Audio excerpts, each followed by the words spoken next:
scenes that may be considered shocking. No one under 17 will be admitted. Hi, this is Perry Martin. I'm the DVD producer for Anchor Bay. Joining me is the film's producer, Mr. Richard Rubenstein. This is George Romero, sitting here with Chris Romero, hi. And Tom Savini. And as you know, I'm Ken Forey, and I'm here with my compadres, and I would like to introduce... This is David Emge, Flyboy. And the beautiful... Galen Russ, Fly Girl. Hi, this is Scott Reiniger. You're listening to ZombiCast, Duration of the Dead. This is Dawn of the Dead. My name is Travis Crawford. I'm a film journalist, former festival programmer. I've written about the works of writer-director George Romero in the past and have done commentary tracks for 4 of his films on Blu-ray. But despite those commentaries, obviously doing a commentary on Dawn is a daunting task. This is not only, I think, the defining film of Romero's career, even more than Night of the Living Dead, I would say. It is the defining zombie film. As Tom Savini himself has said, I think if you mention zombie film to someone, this is probably the first movie that comes to mind. Even more than Night of the Living Dead, even more than some of the things that have come along in the wake of Dawn of the Dead, and we'll be talking about the other zombie films later. I think this is the one that instinctually comes to mind for most people. It is the biggest film of Romero's career. It is obviously a much beloved hit. But before we go any further about Dawn of the Dead, let's again look at where Romero's career was at the point when the film was made. The interesting origins behind the film and the fact that Romero at that point really did kind of need a hit, quote unquote, in his career. Night of the Living Dead, his first film in 1968, was obviously a huge success, but it was not in any sense a financial windfall for Romero or his partners in Leighton Image or Image 10, the company that they created for the production of the film. Once the distribution rights in the U.S. were sold to Walter Reed Organization, Romero said that the film did reasonably well in terms of giving them profit participation in the first 6 to 8 months of release. But he said after that, when the film died down, and of course you have to consider the copyright problems that plagued that movie, he said when it went to the midnight movie circuit and started to have a whole other life on the repertory circuit, he and his collaborators really didn't see any money out of that. Despite that, he was very reluctant to jump back into the horror genre after Night of the Living Dead. And he spent about 3 years between Night and his follow-up project, which was a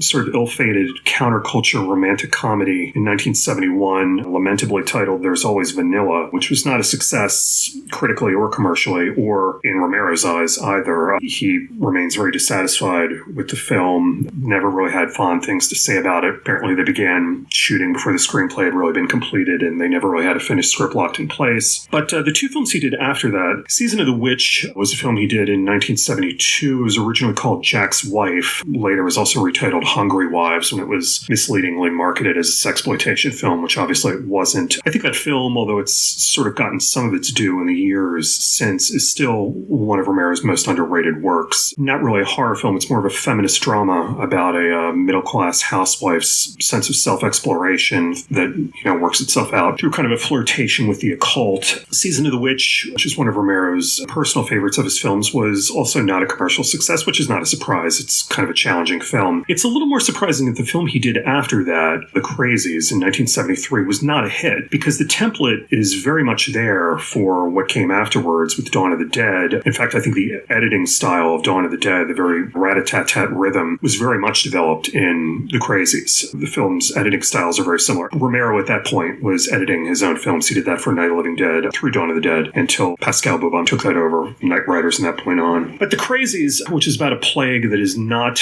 related to zombies, but which has even more frightening resonance these days with what we're all going through with the COVID-19 pandemic, as does Dawn, frankly, in terms of society's inability to react to the problem effectively. But The Crazies was not a hit, and at that point, as Romero himself has stated, he was pretty much persona non grata in terms of the American film industry, even as a regional independent working out of Pittsburgh. He'd been forgotten, and the success of Night of the Living Dead was kind of a distant memory for him at that point. So he left the feature film world for a while, met up with his eventual longtime producer Richard Rubenstein, and directed 9 sports documentaries for television in the years 1973 and 1974, which kind of helped him pay the bills and keep a footing in the industry. And he was moving on. He was writing at that point both Martin and Dawn of the Dead. Martin eventually shot in the summer of 1976. But let's talk a little bit more specifically about how Dawn of the Dead came about. Romero got the idea in 1974 and 1975. He was friends with a guy named Mark Mason, who had a company named Oxford Development. Romero had tried to get financing for some of his films through Mason. That had never quite worked out, but he remained friends with Mason, and Mason took him on on a tour of the Monroeville Mall, where the bulk of Dawn of the Dead is shot. Romero at that point got the idea for the film. He has stated that the earliest version that he wrote is even grimmer and more apocalyptic than the version that we're looking at now. Essentially, it took place much further along in the zombie crisis, centered around two characters, presumably the ones that would become Fran and Steven in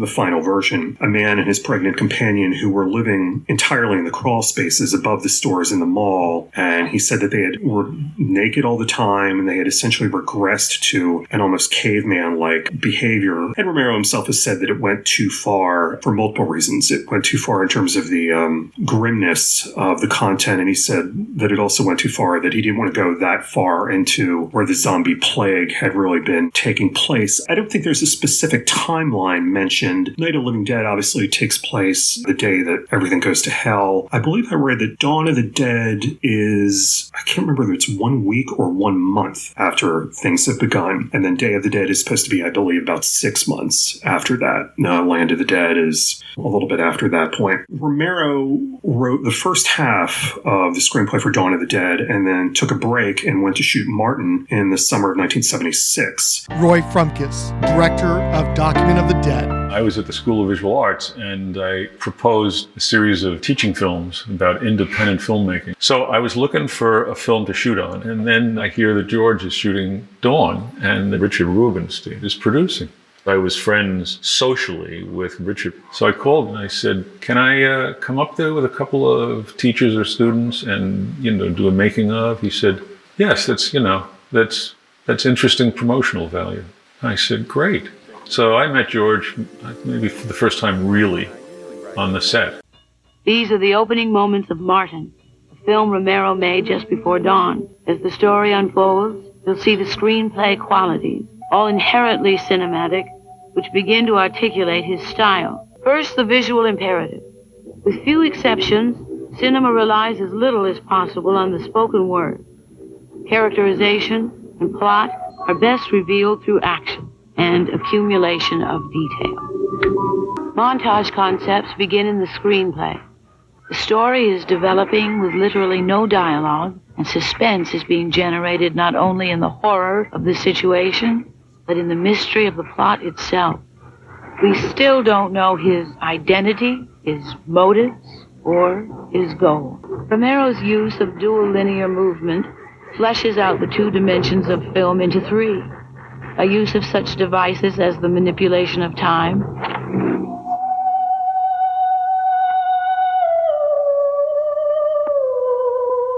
or other devices such as irony.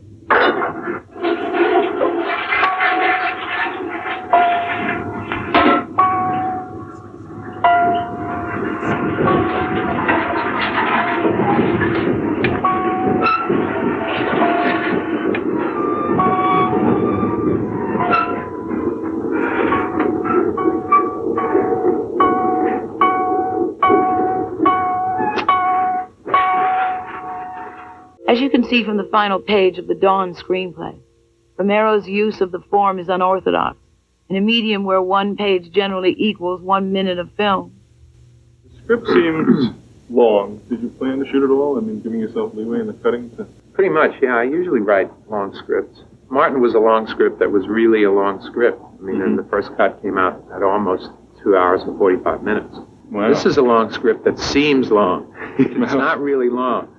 There's so much description, and if you read those pages, there's so much action described in great paragraphs where I got carried away, describing the action itself. And some of those things take a second and a half, It's not cutting that long. I cut the first half of the film, and it came in at 45 minutes. So I think the first cut will probably be about a 2-hour cut. Which is not bad for a first cut. It was John Amplas, actually, who was doing casting.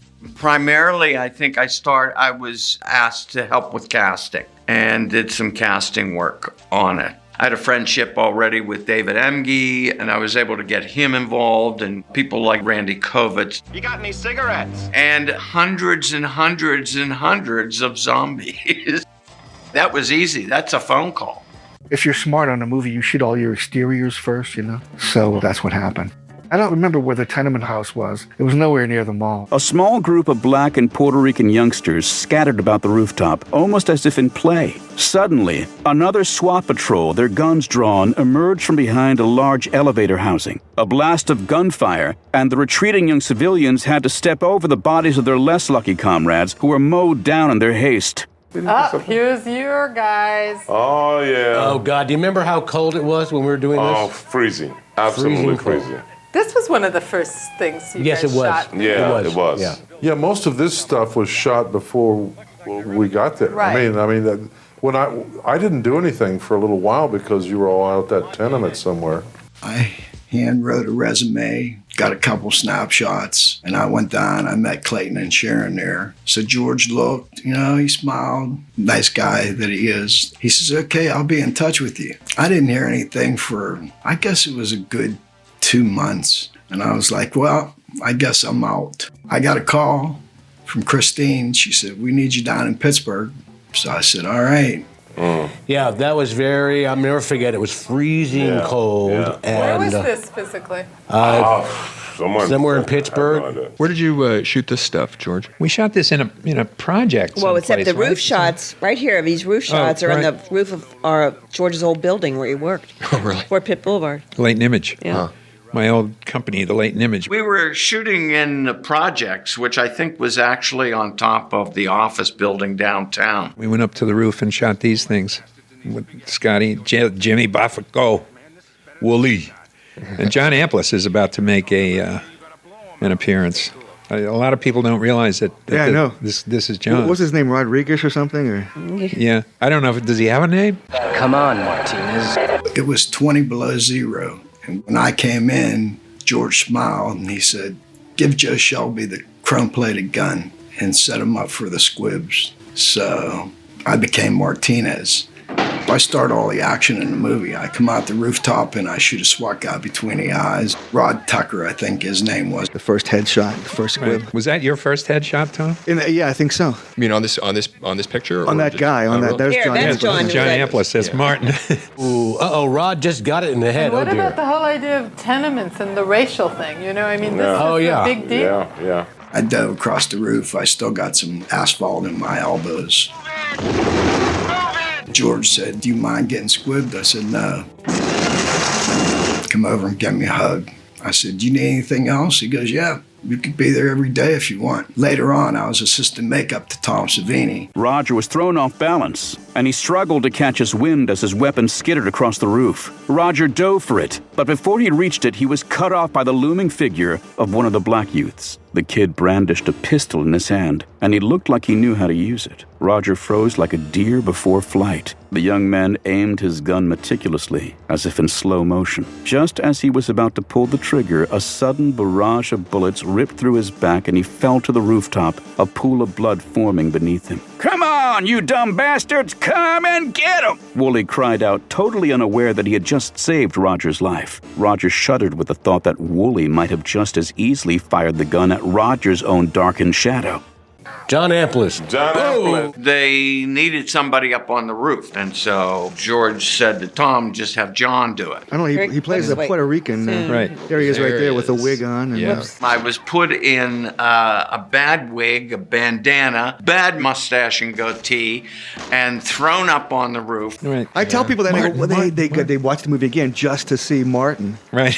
as a Puerto Rican, as Amplas, Christ with 1,000 feet! Yeah, that was, yeah. Oh, Amplas playing.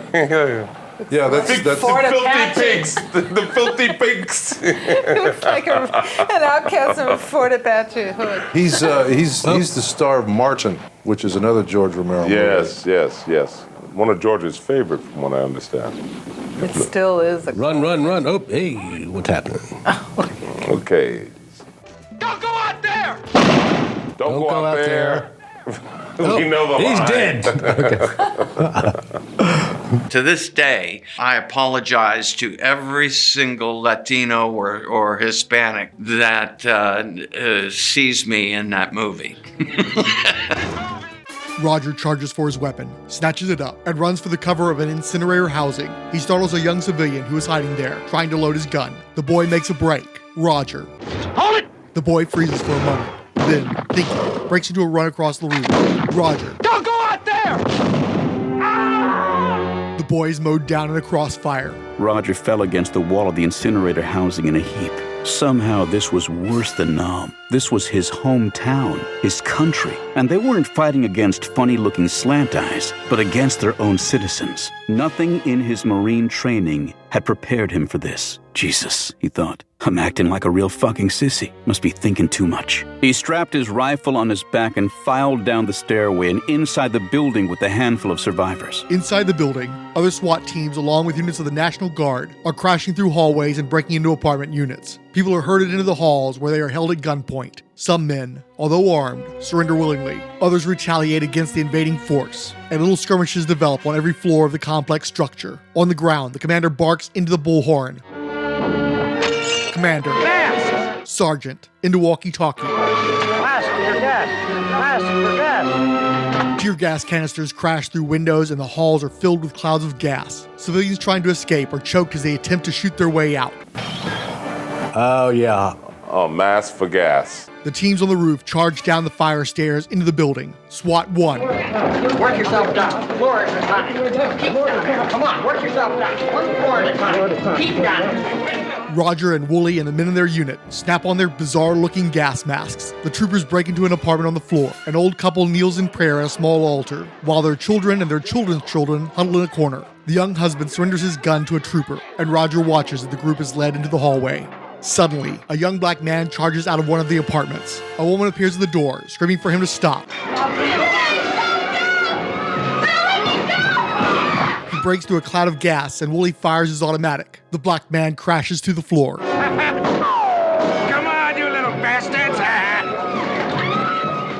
So once that was over, then we all moved into the mall and shot all that stuff. Previous material was excerpted from the 1977 working draft of the motion picture Dawn of the Dead by George A. Romero, sound clips from the film itself, and elements from the novelization by Susanna Sparrow, as read by Jonathan Davis for the audiobook. This minute is more or less consistent across all edits of the film with slight variations. The Con cut extends a couple seconds into minute 9, while the Argento cut maintains its early length lead, spanning 8:30 to about 9:40. There's an additional shot in one of the tenement apartments of some soldiers gently guiding residents. This barely offsets the much more aggressive Goblin repeated snippet from the track Zombie, which drowns out most of the lines and sound effects, alongside the militant violence being inflicted within the setting. The US theatrical cut is a slimmer 5/6 of a minute, spanning about 7:19 through 8:09, with some overdubs dropped. Both of Romero's edits reduce the presence of the DeWolf Library's score in favor of dialogue and atmosphere. The track is Dramatic Moments No. 1, from the London Studio Orchestra's 1965 library LP titled Power Project. It was composed by Derek Lauren and runs just 1 minute 30 seconds. Online resources erroneously credit the track to Eric Tauren, but corrections can be found on the LP sleeve available on Discogs, as well as the track listing for Dawn of the Dead, a DeWolf Library compilation, packaged with Second Sight Films limited edition re-release in 2021. I haven't been able to identify any of the extras in this minute. Reach out if you can help. Sorry for the extended outsourced opening, but I wanted to play catch up with materials not available before the show went on its extended hiatus for most of last year. There was also material from the novelization substantially altered in the movie that I wanted to address. Dawn of the Dead, I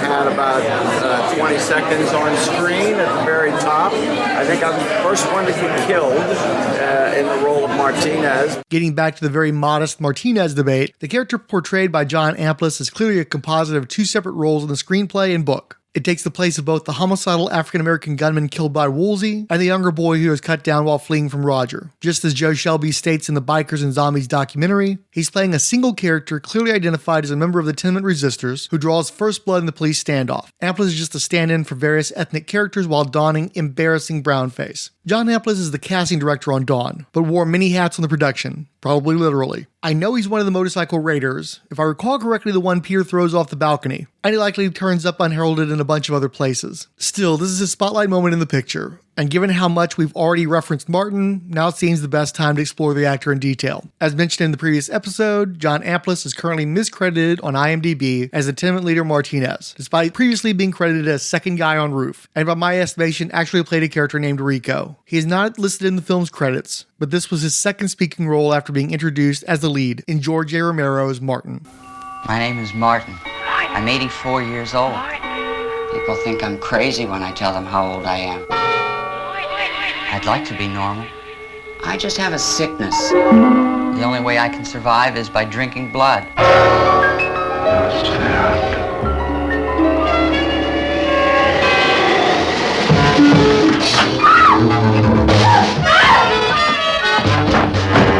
It's not easy living the way I do. I have to be careful all the time. But I'm pretty good at it. I think as I get older, I get better. I haven't been caught yet. Martin, another kind of terror.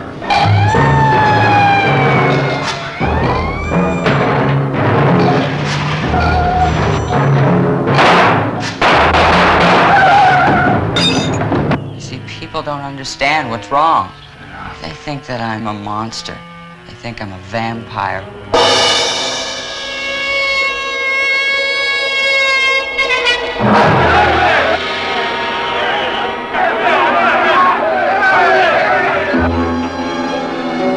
People don't realize that those things I see in the movies are not real. I don't have a whole lot of women. It's nice to watch them. I watch them a lot all the time. I have to be sure that nothing goes wrong. I follow them. I plan. I'm very careful. I have needles now. I can use them. I can put them to sleep. And it doesn't hurt.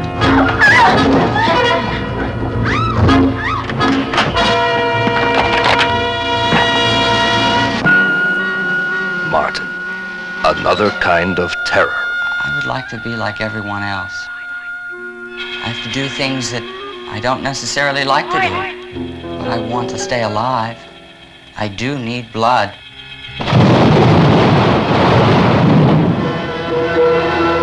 From the director of Night of the Living Dead, Martin, another kind of terror. Prior to putting together this recording, I'd never seen Martin. My familiarity with the film came from Document of the Dead, which evolved over several decades from a sort of school project to a commercial documentary release to something of a life's work. I'm not certain when I first saw it, but certainly no later than the version packaged with Anchor Bay's 2004 release of the Ultimate Edition DVD set. It's also on the recent Second Sight Blu-ray Special Features disc, but I didn't bother to check which version because I already owned the definitive edition as a separate release. We'll get into that much later, since most of Roy Frumke's actual presence within Dawn of the Dead is centered on the final encounter with motorcycle raiders toward the end of the film. The original 1980 or 81 version of Document of the Dead was intended as an instructional tool for independent filmmakers, and since Frumke had access to both Richard Rubenstein and George Romero, he was also allowed to employ both films the pair had made together by that point. The documentary assumes a basic understanding of formal filmmaking technique, and so goes a lot deeper into theory and technical jargon than the average viewer could follow. I certainly found it interesting, but I'm not enough of a cinephile to fully appreciate it all myself. I was amused to learn that narration was provided by the counterculture figure Susan Tyrrell, who I knew best from the 1984 exploitation thriller Angel, which you may remember from the tagline, "High school honor student by day, Hollywood hooker by night."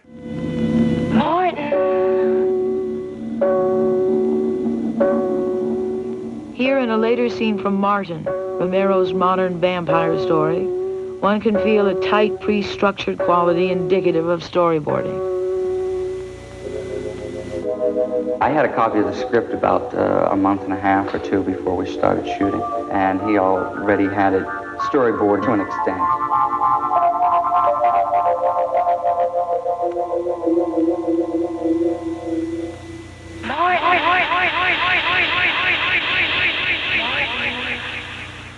There's a lot of quick cuts of you creeping down hallways, and how would you hit your mark emotionally?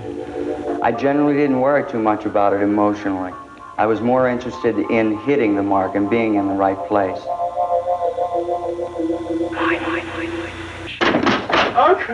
Who are you? Well, Oh my God. Oh. let's not get excited about this now. That's no reason to get upset about anything, okay? I don't know him.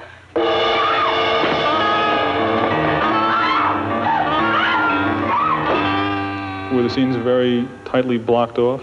They weren't tightly blocked, but they were blocked because of being such an action scene. You know, we had written blocking just as if we would work in a theater. Of course, Martin was a small shoot. There were generally not more than 8 people on the set in total. Dawn had, I think, 35 in staff and hundreds in actors. Yeah, many nights, hundreds. His attention was being pulled away all too often, so he kept himself pretty much by himself during that. But his overall attitude with actors was pretty much the same. Now, your role in Dawn was on the other side of the camera. I was casting director. Mostly my job was recruiting zombies. Creative compromise is the name of the game in filmmaking. Logistics of production force one to make decisions counter to the original concept, but ultimately beneficial. Well, we were talking before about the fact that when he got to the mall, it had a different atmosphere than he already thought about Dawn having. The mall also brought a futuristic look to the film. It was so vast. This has been transposed into his feature editing, so that there is very rarely a let-up in the action. I don't think there are very many shots that last 4 or 5 seconds on screen. There are not those long camera moves revolving around. All George would do would cut them up if Mike did them. I shoot a lot, and because I know that I can make the decisions later on the cutting table. And so I wind up shooting a lot of material that I fall in love with and I really like, and there's just economically no room for it in the final piece. So it's harder, and it's very hard to be, when I sit down and I say, okay, now here are 10 scenes that I like, which 2 are the least needed? That's a very difficult process for me. And I think that's where all your bias comes in, and all your emotions. It's very difficult. It's a lot easier to edit when you're up front, when you're writing it. You know, there's a lot of people that work with really a formula in terms of when to use the master, when to go in, and all that. And people will say that's very shattering if you don't follow some kind of a pattern, or if there isn't some kind of an expected cutting pace that people can relax and get comfortable with. I don't think that's true at all. I don't think people notice cuts, or if they're well done, if they're not shattering or jarring, you don't notice them at all. And there's a sequence in Martin, for example, which could have been just a murder sequence, but it's elongated as far as I thought it could be elongated. Emergency number, call 911. I can't call 911, that's the police. It's not the police, it's just a general emergency number. And that some of the actions are very mundane, dealing with the telephones. Yeah! Look, call the hospital, tell them what happened, right? Tell them we're coming, we'll be there in 5 minutes. But all of those actions, no matter how mundane, become interesting when you look at them in a certain way. Mercy, is Mercy around here? Mercy, okay, I don't know the number. All information, get the number, call them. They're all part of the overall action that's going on, and they all help to build a certain amount of suspense, because they're things that we deal with every day.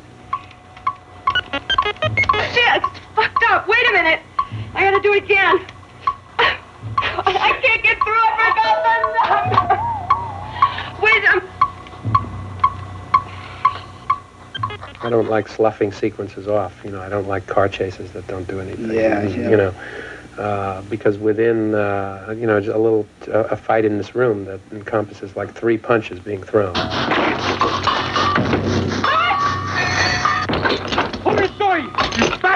I'm not talking about a big brawl. I could, you know, you could do a 3-punch fight and make it last 5 minutes, you know.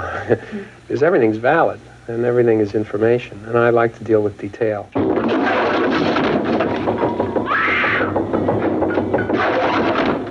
And I'd like to just go with a visual, you know, almost a kind of a cubist look at that. And that's another place where I'll just shoot a lot of film.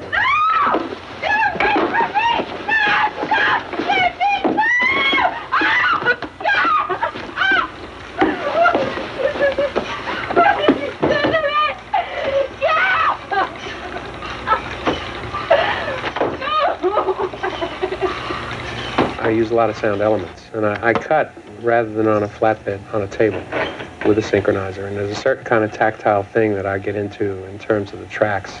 It's a visual, almost checkerboarding of the tracks. And I don't use film as leader. I always use white, because I like to see that white-brown juxtaposition of the tracks. And I like to lay the tracks across on a table, and you can almost visualize how the track is working. And I use a lot of track, and I cut, when I do my first cut, I don't just cut picture voice. I cut with some kind of music and with effects, and rather so than... you use pre-recorded music, like, to get the inherent rhythm? to get some kind of rhythm going, until I find a rhythm going.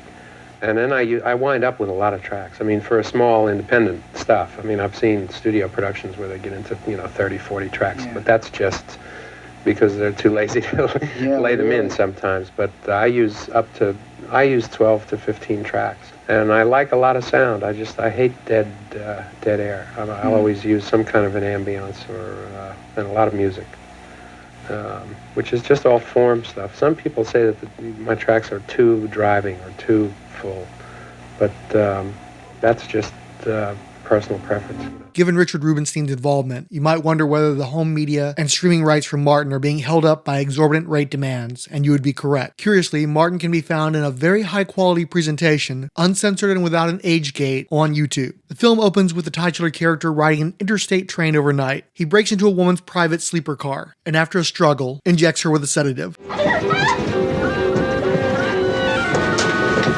son of a bitch. Freak rapist asshole! Oh, fucker!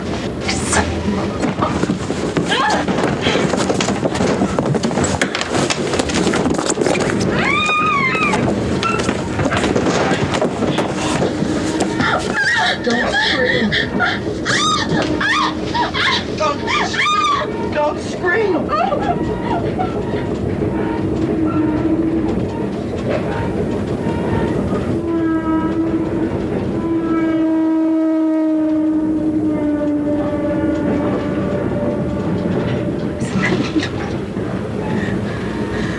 What was in it? Tell me. What? Damn it, why won't you say something to me? What the hell do you want? Do you want money? Do you want money? There's something here. You can ask what you want. I have a lot of money.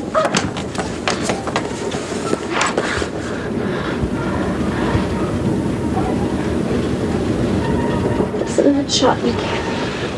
It's all right. I'm always very careful with the needles. It won't hurt you. You're always very careful. It won't hurt you. What's in that shot? It's just to help you Tell sleep. me what was in the shot. Just Why to do you help want me you to sleep. sleep? Why don't you just take what you want and go? Don't you understand? I won't It's important tell to me. anyone It's you're important to here. I'm always very careful with the needles. So it puts you to sleep. And it doesn't hurt. It's very important. Once she finally passes out, Martin strips her nude, then undresses himself. Sex is inferred, and then Martin slits her wrists down the road with a simple razor blade, bathing and drinking her blood in a quasi-money shot. He leaves her dead, wiping away evidence of the murder, and planting elements framing it as a suicide. The actress's name, by the way, is Francine Middleton. Arriving in Pittsburgh from Indianapolis, Martin is met by an elderly man introduced as his cousin, Cuda. The pair take another train to Braddock, Pennsylvania, where Martin is to live with Cuda and his granddaughter. Cuda is from the old country and lays down the law in Old Testament terms. Vampire. First, I will save your soul. Then, I will destroy you. You may come and go, but you will not take people from the city. If I hear of it a single time, I will destroy you without salvation.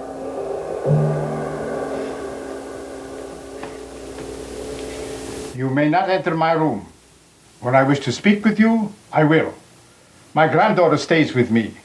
You will not enter her room. I have told her not to speak with you, but she will. You will not answer. Tomorrow you may rest. Next day you work in my shop. I've been told you are imbecile.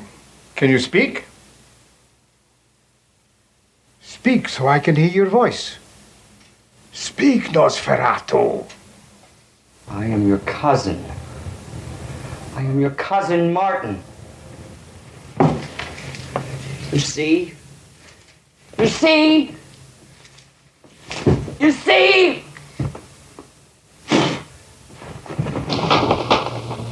You see? It isn't magic.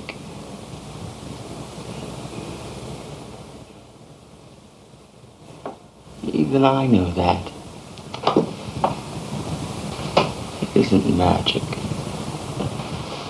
This exchange prompts the first of several confrontations between Martin and Cuda. Martin insists that there is no magic, and that none of the conventional deterrents against vampires will work on him. Despite a mild light aversion, Martin walks around in broad daylight, can bite into garlic, sees himself in mirrors, and caresses his face with a crucifix. His reedy, brittle voice anticipates Evil Ed and Fright Night. Martin soon meets and befriends Christina, who, if you're familiar with Romero's typical naming conventions, you'll be unsurprised to learn is played by his future wife, Christine Forrest. She's aware of the 9 vampires in her family history, 3 still living, but is as ashamed of her grandfather's outdated superstition as Kuda is disdainful of being responsible for Martin. Christina's boyfriend, Arthur, envies Martin's old stomping grounds of Indianapolis, where a man can still get a decent job. He's played by a young and clean-shaven Tom Savini, who of course does double duty on the special effects. The juxtaposition of mundane household drama and spree killing so strongly resembles the superior Henry, Portrait of a Serial Killer, that I have to assume either a direct or shared influence. Martin answers the question of what if Beck had done a vanity art house picture for Andy Warhol right after Mellow Gold hit. As a rapist, murderer, and essentially a necrophiliac, the lead character is never really in danger of engendering audience sympathy. Just for good measure, though, he's played as an awkward creep and a perpetual predator. The shot framing is much more deliberate and artful here than most of Romero's features. It still has his naturalism, but the lackadaisical pace and black and white segments give it a dreamlike quality. The film is cagey about whether these segments are legitimate flashbacks of a supernormal being or the delusions of a very troubled young man. I favor the vampire angle, but the film allows you to take it either way. Like Night of the Living Dead, it's a very postmodern, God is dead deconstruction of myth in the age of science. I miss this sort of dogged rationality and mainstream thought. That said, I prefer the irreverent vampire horror comedies of the 1980s or the lurid romanticism of the Anne Rice route. There are essential qualities to the picture, mostly down to Amplas's youth and lean frame. There is female nudity as well, but thanks to its presentation, it would only appeal to people who favor the most troubling tags on porn sites. Recently, a long-thought-lost 3-hour cut of Martin was unearthed, but I don't feel it quite fills up the 95 minutes of the theatrical release. It picks up as it goes along, and the ending is jarringly abrupt, but I still struggled to pay attention for half the running time in the absence of any truly sympathetic characters. I think there's some really strong, really striking sequences in the movie, and maybe with additional material to supplement some of the stuff that I didn't think was as strong, that would be a picture that I'd be more available to.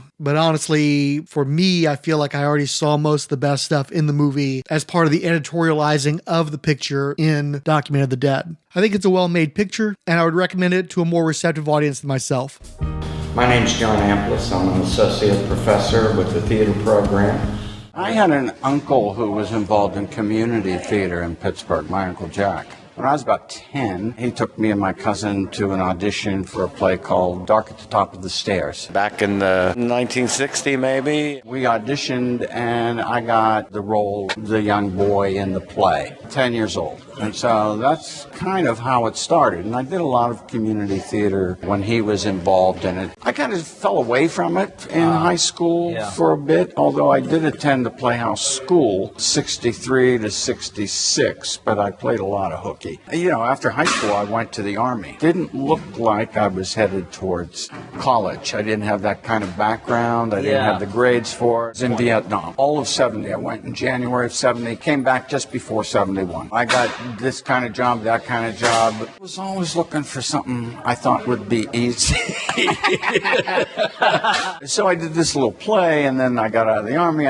I still was kind of directionless. And then suddenly, for some reason, Point Park had, in 68, developed a 4-year program. Can go to school on the GI Bill in 1972. I really liked it. I mean, I loved it. I didn't grow up with a close-knit family, you know. My sisters and I were kind of separated very young in our lives, and we didn't get back to really know each other until after I got out of the Army. What I found in the theater was family, was a home, a community. I think that's part and parcel of what theater does for us. I didn't know anything about George Romero except the Night of the Living Dead movie because it was shot here. And it was shot 8 years prior to me getting involved with George. I had no real connection to George at all. He came to see me in a play that I did my senior year of college. Now, I was a little older than most of my classmates because I had been in the Army first. I was 27.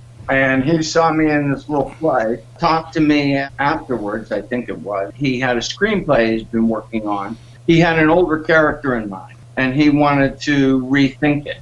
And so he went away and rethunk it and brought it back and asked me if I wanted to do the role of Martin. It turned out to be George's favorite movie, and mine too, for obvious reasons. His crew was amazing. I mean, Mike Gornick was with him since Martin. He started doing cinematography. In fact, George was set up to both direct and shoot Martin. First day of work, he had the camera set up and ready to go. We were walking along. I was walking along the train tracks. Turned to Mike and said, "You want to shoot this?" And Mike said, "Yeah." And so Mike was the cinematographer from that point on. It was the first time George felt like he was a director. He said later that that was the best decision he made. All of the interiors were shot in Tony's parents' and grandparents' house. His brother Pasquale, Pat, who just recently passed away, helped a lot with editing. And Pat went on to Hollywood and did some really big-name films. Working on a set with George is like working with a family, you know. Everybody gets along, everybody pitches in, everybody gets their hands dirty. It's really due to the fact the way George is, you know, he has an even temperament and easy to get along with and humor. He makes it very comfortable for actors and crew alike. Following Martin, Amplas had a minor role in the 1980 micro-budget supposed thriller Toxic Zombies. The film opens with federal agents executing a pair of illicit marijuana farmers out in the woods. They are in turn murdered by another pair of disgruntled ex-hippie drug dealers looking for revenge. With the agents having gone missing, a higher-placed member of the same federal agency escalates the pursuit, as he describes to his subordinate played by Amplas. In consideration of the hour, I'll get right to the point. I just learned that 2 of our field men in Operation Torpedo have disappeared. They were given a 60-mile search area 2 days ago and haven't been heard from since. Maybe they're lost. Not likely. Those men are all experts. They were probably ambushed. They must have found the dope growers. Exactly.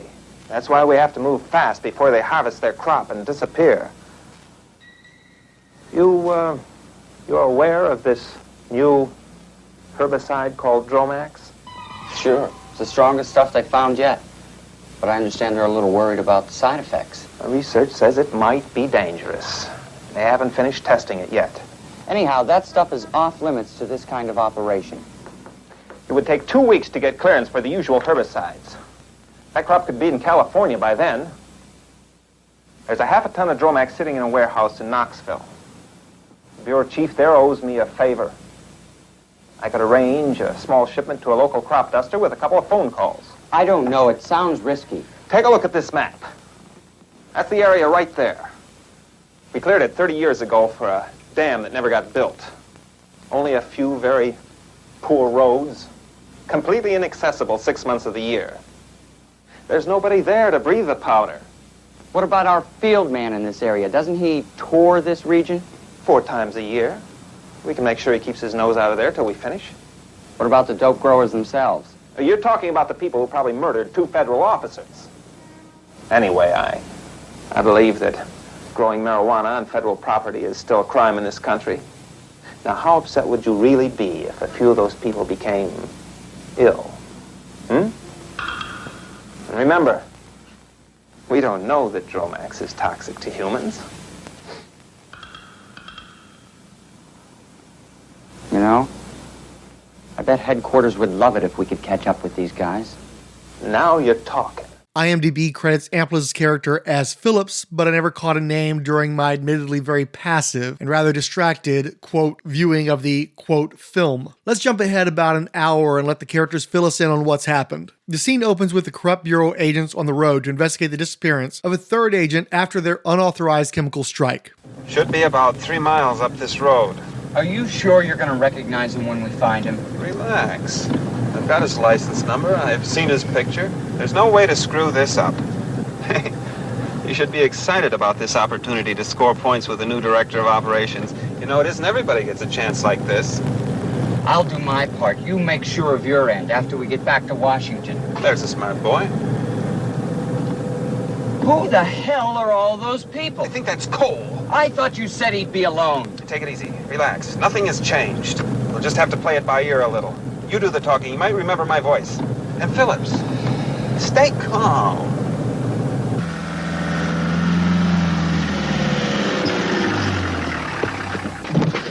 Am I glad to see you? Can you give us a lift into town?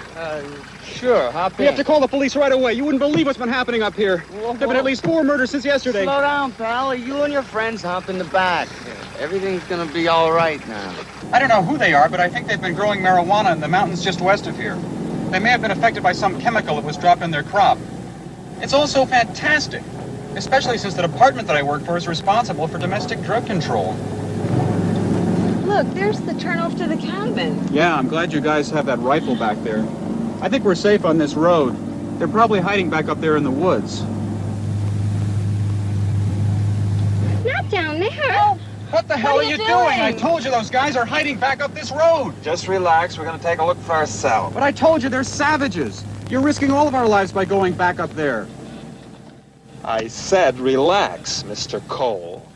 The crop duster pilot had been turned into a zombie through exposure and murdered his wife. The affected weed farmers had gone on a killing spree, including the parents of the girl and her special needs brother. They were befriended by Tom and Polly Cole, with the group seeking overnight shelter in the remote home of an anti-government paranoiac living off the grid. He had previously been bribed by the drug dealers to look the other way, and when they returned as cannibal zombies, the paranoid redneck tries to sell out the survivors. They turned the tables and left him for dead, escaping into the dawn, when they were picked up and soon kidnapped by the corrupt feds. Seeking to kill everyone and destroy all evidence of their misdeeds, the feds take the survivors back to the area dusted with Dromax. Amplas' character is brained by a rock and eaten by a zombie, giving the one heroic fed, Tom Cole, a chance to save the other survivors. His wife Polly sacrificed herself to rescue the girl, who helps Tom kill the last of the evil feds and the last of the zombies. The film ends with a flash forward, as Tom quits the agency disgust at their incompetence and malfeasance. They don't make them like this anymore, by which I mean they can't blow most of the paltry budget on a lurid painted poster that completely misrepresents the second bill of a drive-in double feature. Its greatest accomplishment was getting run on Commander USA's Groovy Movies, a largely forgotten basic cable horror host with an uncanny resemblance to the comedian from Watchmen, whom he predated by almost 2 years. The comedian Gilbert Gottfried passed recently, and there were a lot of fond memories expressed of his time shared with Rhonda Shear as alternating host of the USA Network's Saturday Night Schlock Showcase, Up All Night. Commander USA predated that, in a time when their late-night programming was buoyed by commercials for an I'll Be Sure paid hotline. Get your parents' permission before calling. You can watch the specific screening for free on YouTube, but you should not, because it is without any merit beyond the period commercial breaks. In 1981, Amplas returned to the Romero fold as Whiteface in Night Riders. We, at that time, in the late 70s and 80s, we were like a repertory company. The same people coming back, playing different roles, and we were all happy to do it. I mean, Night Riders for me was like summer camp. 10 weeks of play paid for. Then animated Nathan's corpse in the Father's Day segment of Creepshow the following year. The makeup itself wasn't bad. I had to spend a week with Savini putting plaster over my arms and hands and legs and head and all of that in order to create a costume, an emaciated body and head for the creature. That took about a week, and then I came back and shot another week. Also in 1982, Amplas appeared in John A. Russo's Midnight. The synopsis reads, a young woman fleeing her sexually abusive stepfather hitches a ride with 2 young men, but the 3 soon find themselves at the mercy of a backwoods satanic cult. Tom is 19, Nancy 17, and Hank 21. They had a good time for a while, but now they're missing. It all started as innocent fun. The van, the drinking, the turn-ons, until they crossed the county line. They crossed the line into a lonely community where anything can happen, where anyone can disappear without a trace. And now, from the pages of John Russo's best-selling novel, the story becomes a motion picture, Midnight.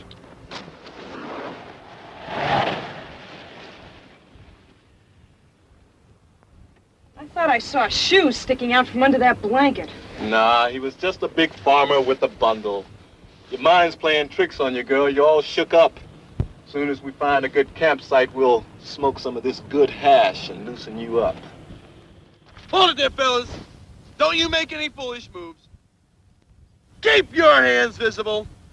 You reach for anything inside that bag, and I won't wait to see what you're reaching for. I'll just shoot. Maybe we ought to drag them out in the woods one at a time. Question them separately. Good idea.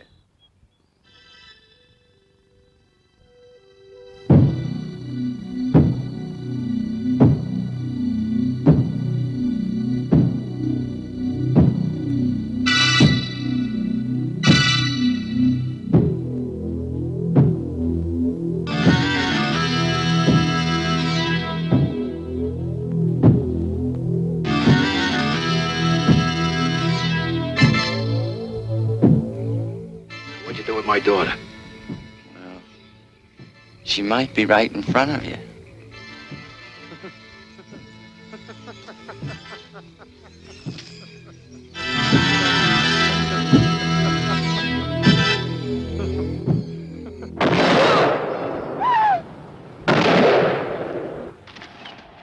Half a dozen people found dead around here just in the past couple of years since I came here to preach. Some look like accidents, some obviously murdered. It's all right. Hang out of here. All right. Take your boy along. Get the road. Watch it. All right. I'm looking on you, Black Wolf. Which one of you owns this van? I do. Okay, take your six-pack, get in the van, get out of town, now. You heard the man. Come on, let's go. Let's go. We don't need your kind around here. Don't need you. Hank, move it. Your white trash. Let's go. They should have known better when they came into town. Every sign pointed to what could happen there. Every indication told them to leave now. The wise guys in the bar, the preacher's warning, and the sheriff who made hate a way of life. Go, get out of town. We don't want your kind here. But they stayed. They stayed, and it became too late to leave. Too late as the clock approached midnight. Midnight. Now the book from the co-author of Night of the Living Dead comes to life on the screen. Don't miss John Russo's Midnight.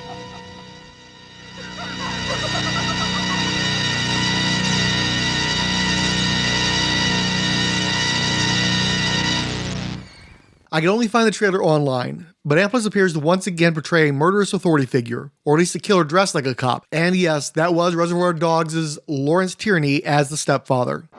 Master of the house, ready with a handshake and an open palm. It was in 82 that I was asked if I wanted to teach part-time. Point Park? Yeah, here. I said, okay, while I'm here, I should try that. Well, I've been doing it ever since. I am an associate professor with Point Park University. We own and operate the Pittsburgh Playhouse, which is a training program for our conservatory company for theater, dance, and film and cinematography. I'm also the associate artistic director of the Playhouse Rep, our professional company, and I direct. In fact, I do a lot more directing these days than acting. Amplas returned to the screen for Romero in 1985's Day of the Dead, playing Ted Fisher, one of the researchers caught between the mad scientist Logan and Rhodes' increasingly unstable military thugs. After Martin, it is likely his best remembered role.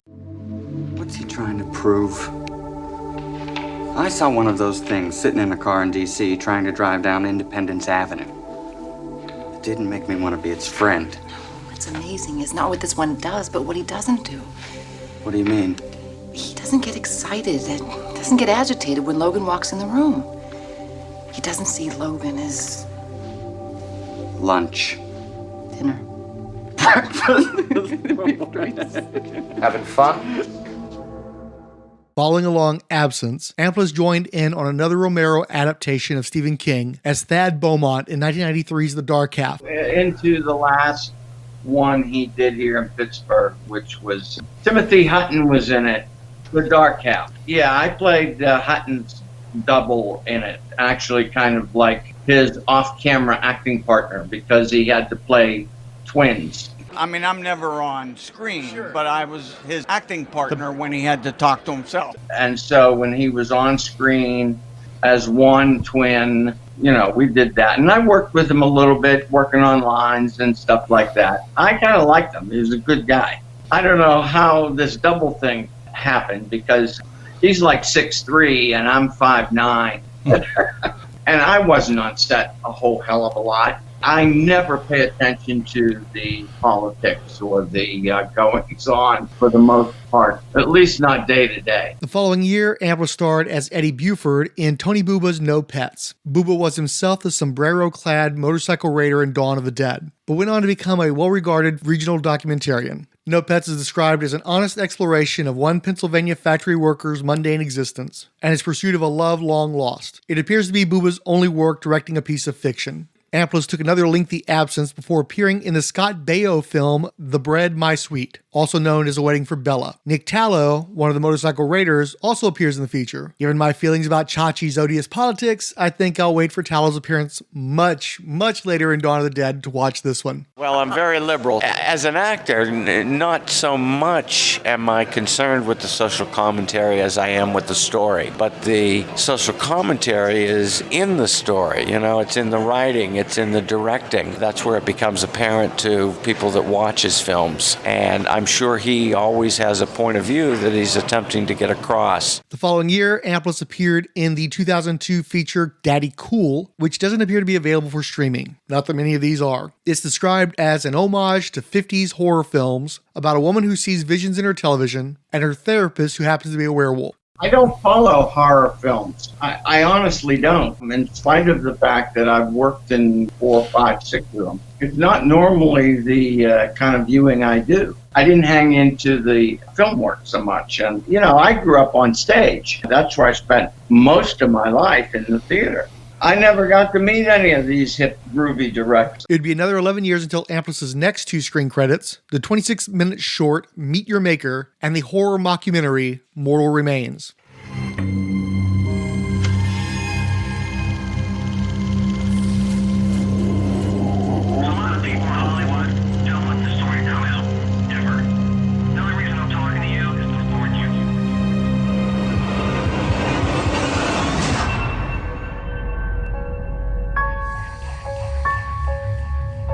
I meant to ask you one more thing. Have you ever heard of a guy named Carl Atticus, a filmmaker?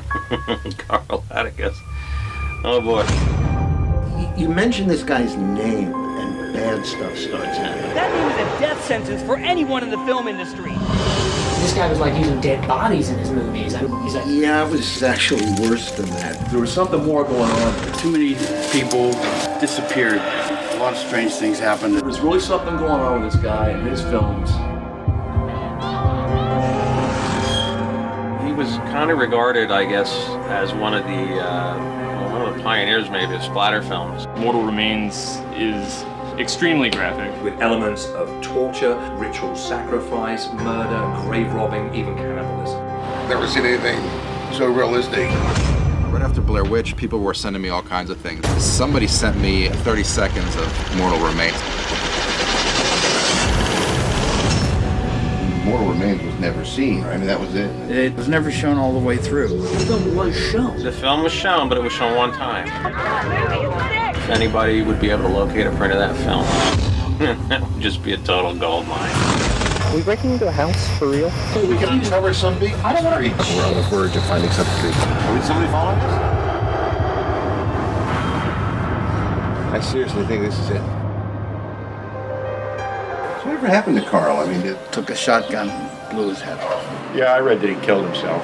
I mean, I wouldn't put it past in the stages of death. Knowing Carl, you know, anything's possible. What if he is still out there? Where the hell are you?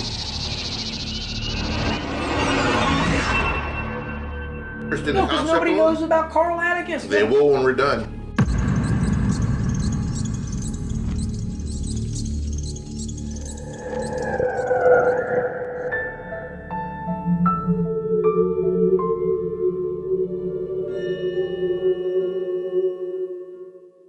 Amplas played Master of Ceremonies in 2014's Progression, and then came Potent Media. Per their Facebook page, Potent Media is based in the Philadelphia and Bucks County areas of Pennsylvania, making films, music videos, and offering media services since 2007. Their last social media post was over 2 years ago, and their mix of CD-ROM era CGI and shooting locations ranging from wooded areas to trailer homes strongly recalls early-aught skin flicks like Playmate of the Apes. However, 2016's Sugar Skull Girls appears to be a dime store stab at a Disney teen feature.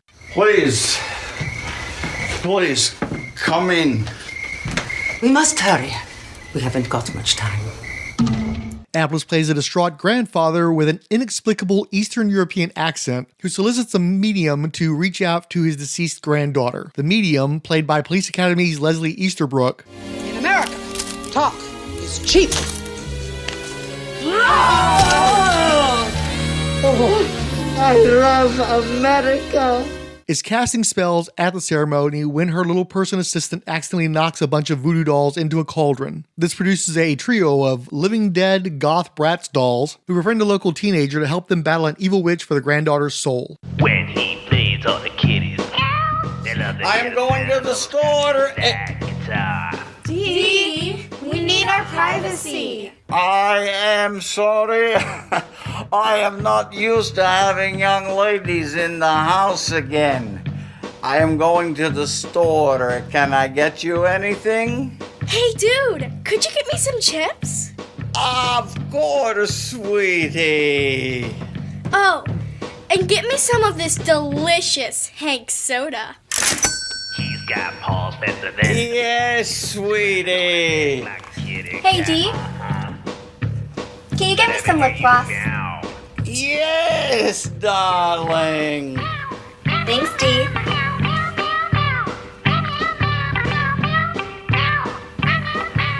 What? Is there anything you want? Yeah, we're out of double bubble.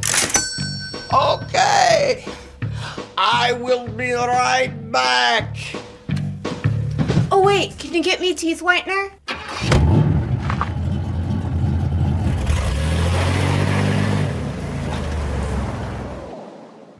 Now, I'm angry.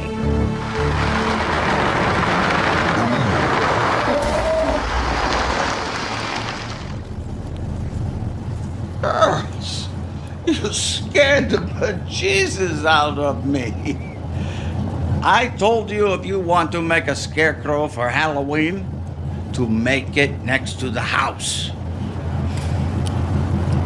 Sorry, Dee. I'm so sorry, Demetrius. We couldn't save Anna. What are you guys talking about? Anna's right here. What did you think we were doing in there? Our hair?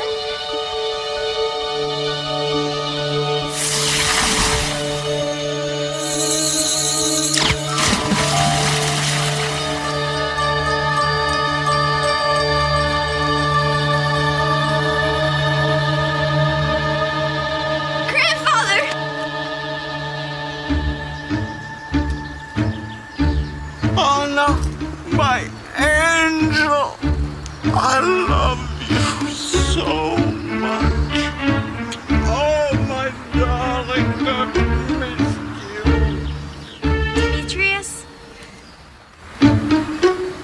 Does this mean we get our own rooms now? Of course, darling.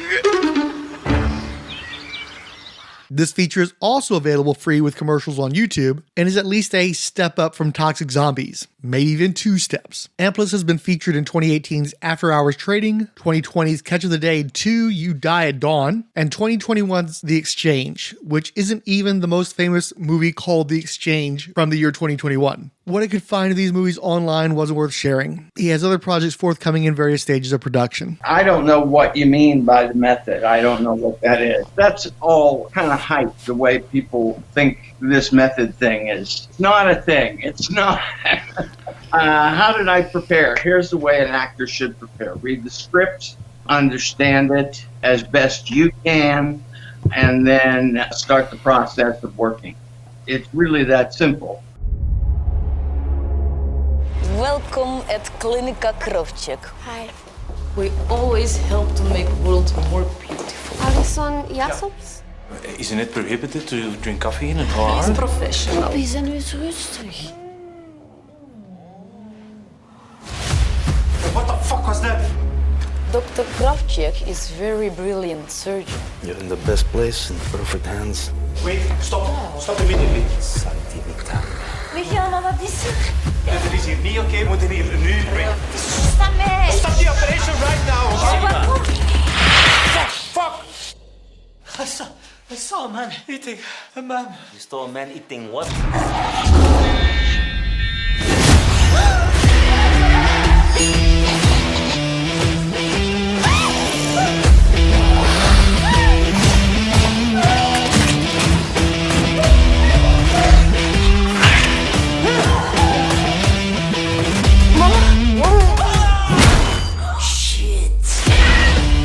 boys. We should make the best of the little time we have left.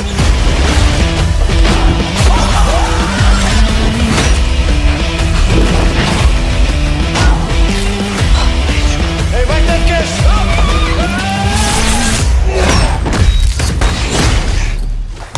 Chop it off! Do it! Sorry.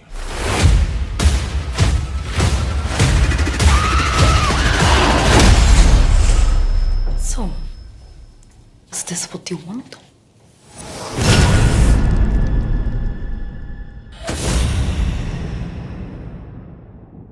This episode's running longer than I'd like, so I'm going to just go quickly into the bonus review of a zombie movie. Yummy is okay. That's it. That's the review. No, you want more? Fine. Yummy is a 2019 Belgian production shot mostly in English, apparently the country's first zombie movie. It's set in a hospital that offers free abortions and ample plastic surgery opportunities because of a lucrative side hustle in unethical experimentation for, I think, the government or the Dutch Illuminati or something. Our protagonists are a routinely harassed woman seeking a breast reduction and her nerdy partner who flunked out of med school in the first year owing to a strong aversion to blood. The hospital is curiously flush with unseemly types, like a tarted up administrator and a platinum blonde rapey junkie concierge, I guess. Either hospitals work very differently in Belgium, or nobody involved in this production ever set foot in one that was still in operation. Since Benny Hill was an executive producer on this thing, a topless dead girl in frilly panties starts the ball rolling. Every female lead disrobes to some degree at some point, and easily the best bit in the film was a scene with an extended dick joke. A double entendre, rest assured. Yummy is a zom-com where most of the comedy doesn't land but short-circuits your ability to take the reasonably gory zombieing seriously. As a zombie movie connoisseur, I can tell what kind I'm watching and how much I'm likely to enjoy it within a few scenes based on whether the screenwriters demonstrate affection for their characters. If they demonstrate a lack of authorial empathy, it's either going to go for black comedy or just plain suck. The writers seem to hold their subjects to some degree of contempt, but it isn't terrible. You simply know where this is all going to end up by virtue of the ironic, and in this case, European detachment. It's a slasher by bites, with one sordid or superficial character after another getting their undead comeuppance. The production is fine for what it is, a mildly amusing but inessential pastime. You probably won't be mad at it, and there are way worse films that you can watch in its stead, but you could also die happy having missed it entirely. Either way, it's fine. You'll be fine. Have a fine day. Granny, get the new list of rescue stations. Charlie's receiving on the emergency. Rescue stations. 20th Century Geek Podcast, and Labs, Canoes, who added Keep Up the Good Work, Rolled Spine, Chris Dunford, Chris Lydon, Chris Thompson, CJ, Doc Strange, Dr. G Nerdologist, Dirk Ashton, who added Thanks RSP, El Romero, Eric Borden, History of Comics on Film, Iowa's Joe Crawford, Jeffrey Brown, They, Them, Just in Time with the J&T Baggers, Keith G. Baker, Keith Say, King Dinosaur, Melissa Rayan Sorrell, Mike at Rihanna Mike at Send Aliens to Me, Randy Caldwell, Richard Van Ingram, Shanna Banana, Sean McLaughlin, Talk Nerdy to Me, and Tim Mason. CJ writes, I'm always impressed about how you can get so much out of 1 minute of content. More of this, please. Keith Say, my sister saw Dawn at the cinema when it first came out. It totally traumatized her. Chris Dunford noted, my zombies, slow, with some deeply ingrained memories, like going to the mall and gunfire. Finally, I'll note that Dirk Ashton will be appearing in Monroeville, Pennsylvania on June 10th through 12th. If you didn't know it, he was featured in the 1990 version of Night of the Living Dead. He will be dressed and made up to resemble a zombie that he portrayed in that film, and you can take photos with him, and I assume he'll have a booth so you can do autographs and the like. So if you're in the area, check him out.